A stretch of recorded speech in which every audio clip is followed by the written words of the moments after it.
We have a real special girl to share with you all.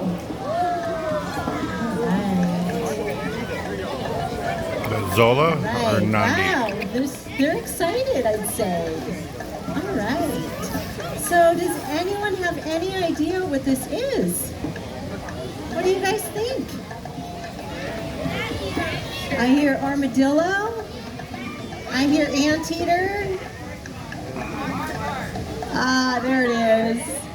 I heard someone say aardvark, and even though there are definitely features that this beautiful girl has that may remind us of some of those other types of species. Aardvark is is what she is. There you go. So aardvarks are a nocturnal species from Africa, basically that sub-Saharan region of Africa. They're found in lots of different habitats there, but you will not find aardvarks anywhere where it's very rocky or very wet and swampy. And there's a reason for that we're going to talk about. But what we're going to do is we're going to look at some of her adaptations and learn a little bit about these beautiful aardvarks. So I mentioned that they're nocturnal. They are solitary. And they have some very long, strong-looking nails. Do you see those claws? And so very muscular species here. Any idea what she might use those for? I heard it for digging, yes. So they are, digging is a really, really important of what they do each day out in the wild. They dig these extensive tunnel systems where they will hang out during the daytime when they're trying to get some rest. Okay, now think about Africa. During the day in Africa, it's pretty hot a lot of the year, right? So being able to dig these tunnel systems and give themselves a place to rest during the day underneath the ground, it's cooler down there. Okay, that's one advantage. Can anyone think of another advantage to trying to get some rest underneath the ground in Africa? What do you think? Not trying to get eaten. That's right. It's safer from predators. There are some really formidable predators in Africa. Things like lions and leopards, hyenas, some of those wild dogs over there. All kinds of different things. Even a giant snake might like to take a young aardvark. There are lots of crazy things that go on over there. So being able to hang out underground is really a good thing. And so let's picture this though. The sun goes down, and when these the sun goes great down, big ears and that great big long snout of theirs starts to poke out of that tunnel hole, right? What do you think when they wake up? What do you think they might be ready to look for or find? Food, right? Sort of like when you wake up. Do you feel hungry sometimes? Same thing with these aardvarks. So I want you to figure out by watching her what you think her best sense is that's going to help her to find her food. Her nose, yeah, her sense of smell. If you watch Zola, did I introduce Zola? Did I say her name? I don't know if I did. Well, let's take one small step back. This is Zola. There we go. There we go. Yeah, Zola is our adult female. She's very special to us.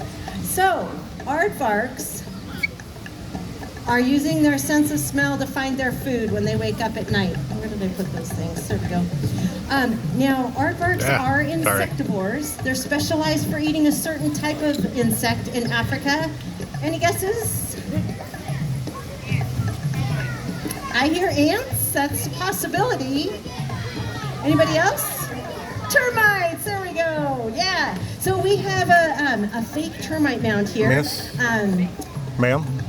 They are specialized for eating termites. Trying to record. So they are zigzagging around the plains of Africa because even though they have some beautiful eyes, they do not have very good eyesight. So they're zigzagging around because they don't know exactly.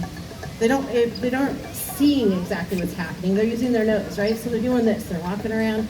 They're in search of these great big termite mounds out there filled with termites.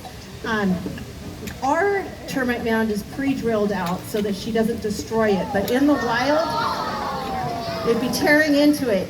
And do you see that special appendage that she has? Look at that. Oh my goodness, it's so cool. So some of you over here, don't worry. I'm going to show you what they're responding to over on this side, okay? So she has an amazing tongue, and I'm going to give you folks another look at that. So she rips into the termite mound with those nails or claws of hers, and then exposes the insects inside, and then take a look at that. Yum, That yum. tongue is nearly a foot long. I love it. Now when I refill this tube, and by the way, we're using mealworms here, not termites. They're not the neatest eaters, and our nutritionists have told us that mealworms are a good substitute so that we're not scattering termites everywhere here in Southern California. We have plenty of them. But take a look at that. See, those mealworms are stuck to the side, so not only a long tongue, but a long sticky tongue. It allows them to just tap their tongue so that they can be Yum, more yum, yum. efficient at feeding. You see that? Now, I don't know if you noticed, but aardvarks are really a pretty large species. They're a pretty large animal, you see that? So she weighs nearly 130 pounds. And when you weigh that much and you are just eating insects, you have to eat an awful lot of insects every single night. Yum, About yum. 50,000, all right? So being able to feed efficiently is very important for them, and so just being able to tap that tongue with that saliva is really helpful. All right, we have another opportunity for her to feed over here. Now, as Ashley is feeding her, have you noticed her ears? Her ears tend to rotate backwards a little bit as she feeds. So if you're imagining that they are out at night when it is dark out, and they're out feeding at that time, there are a lot of predators that are nocturnal as well. Okay, so they're probably listening for predators because this feeding experience is pretty immersive. You know, they can be up there. I don't know if you noticed when she was feeding over here, that tail of theirs, that broad tail acts like a tripod as they're up there to free up those front legs for feeding. So it's very immersive. So being able to listen for those predators is important. If a predator did come after her, she would probably they'd probably try and get back to that tunnel system that we talked about. Try and get back to safety. But if for any reason they couldn't, you know, if they can run very quickly for short distances. But if they couldn't, they'd probably try and dig to bury themselves real quickly. They're humped back. They're really good at somersaults. So if nothing else, they'd be running along. Maybe they get tripped up, or maybe they just flip themselves upside down and try to fight for their lives. So that's the type of thing they would be doing. All right. Now, gosh, how's she doing? She's doing so good? All right, I like to hear that. So aardvarks in the wild, for what we know, what we understand, their populations seem to be stable. They're very, very elusive species, so it's hard to get super accurate census counts on them. But from signs of life, they seem to be doing quite well over there. Populations may be slowly declining. But we do know for sure that they share habitat with many endangered species in Africa. So San Diego Zoo Wildlife Alliance is doing our part to save species worldwide. And we're doing that by collaborating with other conservation professionals across the globe to learn more and try to save species worldwide.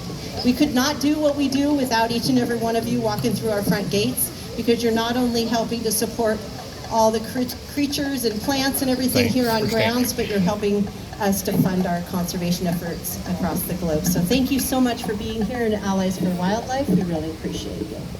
But we would love to give one person an opportunity to meet this aardvark. Anyone? Anyone?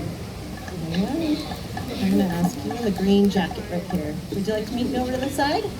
All right. Oh. Yep.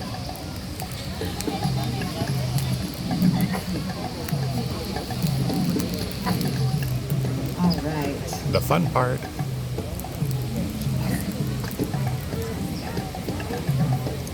All right. What is your name? Sophia. Have you ever met an aardvark before? All right. Well, we have one right here. Her name is Zola. Zola, this is Sophia. So what I'm going to ask you to do is I'm going to, you know those wiggly mealworms we talked about? They're alive. Would you like to put those in your hand? Have you seen Ashley's hand? It's pretty gross. See that? That's sticky saliva. Would you rather put them in this maybe? Okay. All right, sounds good. So what I'm going to do is I'm going to ask you to come in here. You're going to stay right here on this curve, okay? Right here on this level. You put your toes right here. All right, stand right here. All right. If you hand me that hand, you can put this in that hand and you can touch her with the other hand. Hold on nice and tight. It's real quick. All right.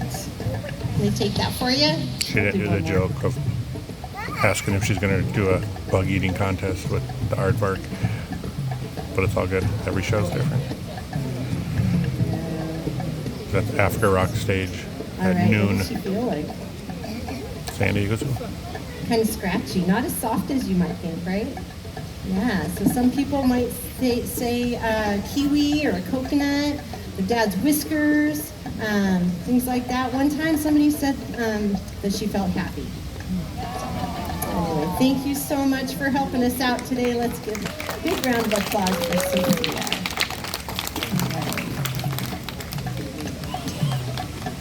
All right.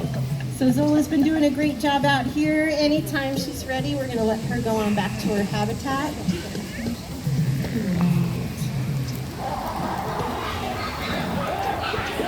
That's the lemur screaming. You guys hear that? That's some neighbors up the way. Have a little squabble. All right. Zola's done a great job out here. Now Zola's very special to us. She actually had the first baby aardvark born at the San Diego Zoo since the 1980s, about 3.5 years ago. So very, very special to us. So hope you enjoyed meeting her and enjoy the rest of your day here at the San Diego Zoo. Thank you so much, guys. Thank you. If anyone has any questions for me, all right? Thank you.